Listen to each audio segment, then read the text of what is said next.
ijambo ry'umunsi. Hora witeguye gusangiza abandi urukundo rw'Imana. Ese uri umuntu ubana neza kandi ukabona ko ibyo abandi bantu bakoze ari ibintu byiza ukumva urabyishimiye. Ugendera mu rukundo kandi wishimira abandi imbere yawe.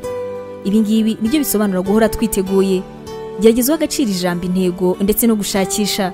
Ugomba urumva yuko ari ngombwa cyane kwerekana urukundo rw'Imana kandi ko ari ngombwa cyane kuba mwiza cyane ku bantu bose. Ntabwo ari abatubanira neza gusa, ahubwo nyine n'abandi bose tuzi yuko batwanga cyangwa se bahora badukorera nabi. Ni byiza cyane kubera ku rukundo. Tugomba guhora tugendera mu rukundo, yewe na hahandi tuba tubizi neza yuko umuntu runaka atari mwiza cyangwa se yuko atadukunda cyane.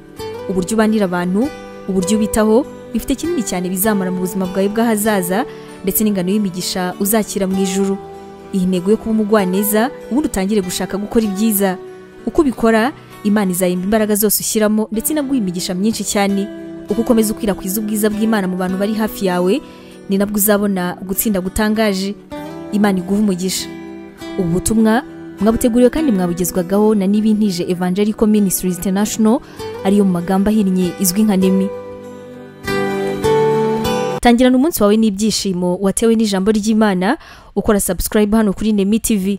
Biroroshye cyane, ni ugukanda kuri ako kantu k'umutuku ubona, ubundi ikintu cyose dushyizeho ukaba wa mbere kukireba. Ntugacikwe n'ijambo ry'Imana tukugezaho umunsi ku munsi. Komeza ubane natwe. Waba utekereza ko wahamagariwe gukora umurimo w'Imana? Wifuza inyigisho zacu se zisohoka buri munsi zagufasha mu buzima bwawe, cyane cyane zigukomeza mu bibazo? Umva wifuza kwiga ibijyanye na teolojiya ukamenya ijambo ry'Imana, intwaro yagufasha mu buzima? Duhereye kuri iki kibazo cya nyuma, niba igisubizo cyawe ari yego, ngufitiye inkuru nziza cyane. Iyi nkuru nuko tugufitiye ishuri rya teolojiya kandi wigira ku buntu. Mu ishuri ryacu harimo porogaramu zitandukanye zirimo nka pastoral studies, aribwo buryo wakwiga kuba umuvugabutumwa mwiza cyane.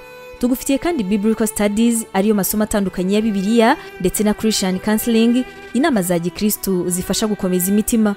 Kugira ngo usobanukirwe biruseho, wasura urubuga rwacu arirwo wa/NEMI-BIBLE-INSTITUTE.com, cyangwa se nanone ukaba watwandikira kuri WhatsApp kuri izi nimero 141 232 650 Wanatwandikira kandi kuri email yacu ariyo nemivangelism@yahoo.com. Imana iguha umugisha.